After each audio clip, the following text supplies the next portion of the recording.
Welcome to today's video, guys. It is Thursday morning now. I say that, it's like 11:30. I've been working most of the morning on getting the wiring done on this. So let me show you what we got going on today. You guys remember what this wiring looked like before? We've reduced it to practically nothing, especially the dash up here. Look how clean that is. I will throw a picture or a video right now of what it used to look like.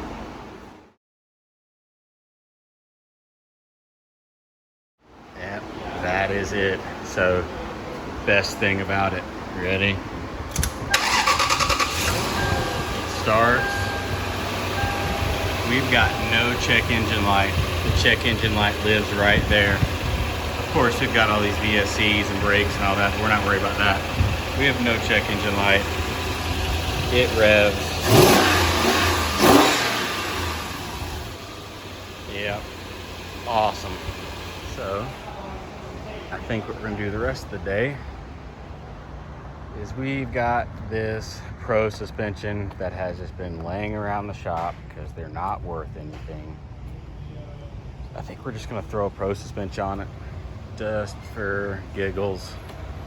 Take off the X-Rayus that was on this thing because it is very sad. It is sitting way low. The shocks are blown. It's almost sitting on bump stops. So we're gonna throw a Pro suspension on it real quick. Well, no video of the action, but in about 30 minutes, we installed a TRD Pro 4Runner suspension kit we had laying around. Yeah. World's first V8 TRD Pro.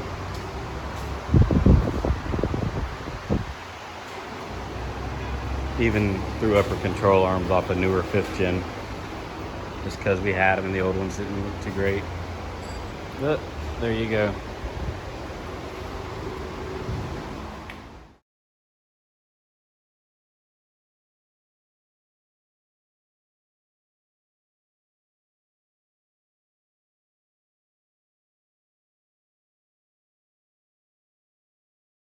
Good morning. It is now Friday. We are back at the shop again, of course. Friday's here. We usually don't schedule a lot, just to wind down for the weekend. So we've only got one 1st gen Tundra on the lift, getting a Towtech Boss kit.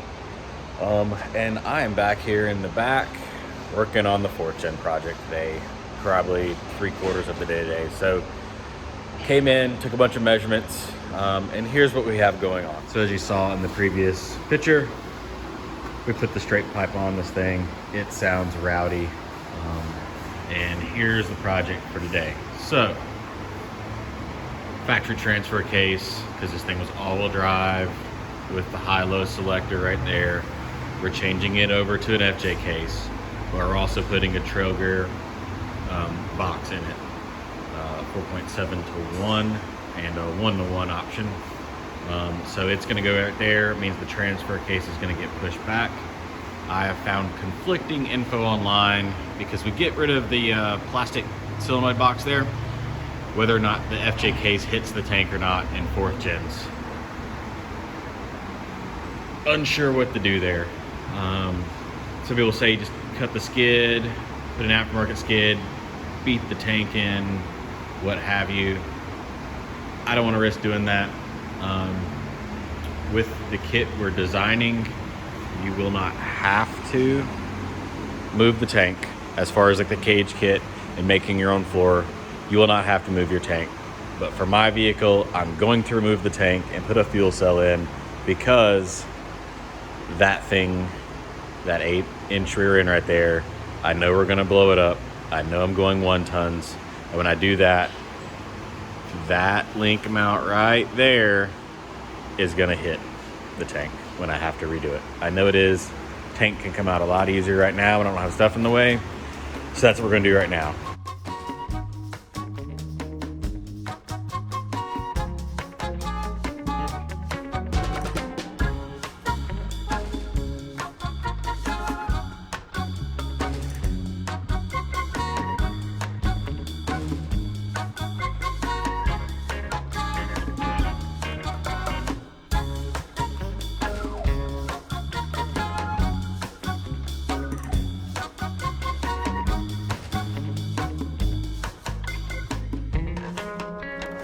that tank is out. So I think the next steps are going to be cut that cross member right there out. That's right. Cut that guy out because it is going to be in the way. We're going to replace that with a pretty much flat floor in this thing. Yeah, so more time lapse. Here we go.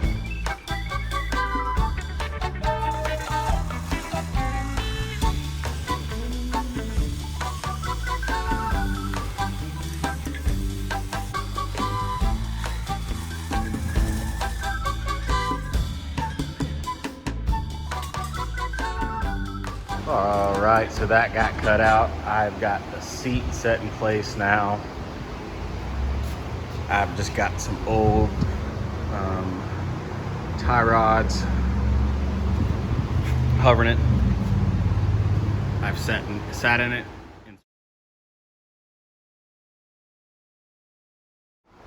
It looks good. All is good. Got off the phone with Trail Gear about the transfer case. It adds 8.5 inches of a transfer case getting slid back, which will be awesome. Plenty of room. So I have designed a new cross member. Let me show you what we got. There it is. About an hour of measuring and stuff like that. We've got this guy, and I get to use my favorite tool in the shop. So, explain what we got going on. Driver side, passenger side. All right, so this little cutout right here for the brake lines. That right there is for the radiator return. Obviously, dry shaft loop. Right there is the transmission cooler line, exhaust, and then that is the radiator feed, because we're doing a rear mount radiator in this thing. We've got our little gusset plates, and then we're going to print. I say print. We're going to cut out 2 of these right here. So, all right, we got a new piece of metal loaded up. All our touch-offs done. Water in the table is done. Program's ready. Settings are in. All we do is come over here and hit play. It does its thing.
There we go. hopefully I know how to measure. Again, radiator, or the water pump to radiator, transmission cooler, exhaust, radiator, back to the engine. And then all the square pieces or the box pieces for this, and then later on we'll make some lower skids for all this stuff because obviously it's under a transmission tunnel. This will eventually be the floor. So we've got a 4.5 inch wide center console that runs the whole length of it pretty much. We can use this same file for most of the floor, minus the exhaust moves a little bit and then those will move, but those should be the same, and then the underbody shape will be the same that accounts for the transmission. All right, well that is it for this video. It is Friday, just after 5. I am ready to go home and enjoy the weekend. Not gonna come up here and work on this thing. Unfortunately, I would just like to relax. So this video should post tonight, and then we'll do another video on Monday into Tuesday, and that should post Tuesday or Wednesday. So hey, like, subscribe, anything helps, guys. Share this to your foreigner buddies, your Tacoma buddies, and all that. Monday and Tuesday, we should get this tacked together and the first cross member in, and then we can start working on the floor, and then we'll be good to go. So, like I said, like, subscribe, share this, please, comment, everything you can do to help us out with this YouTube channel and this build. Appreciate it. See you guys later. Bye.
Hey guys, thanks for sticking with me to the end of the video. Use the code CRAWLER, like right here on the screen, to get 20% off all Apex Overland branded apparel through the end of the month. See you guys.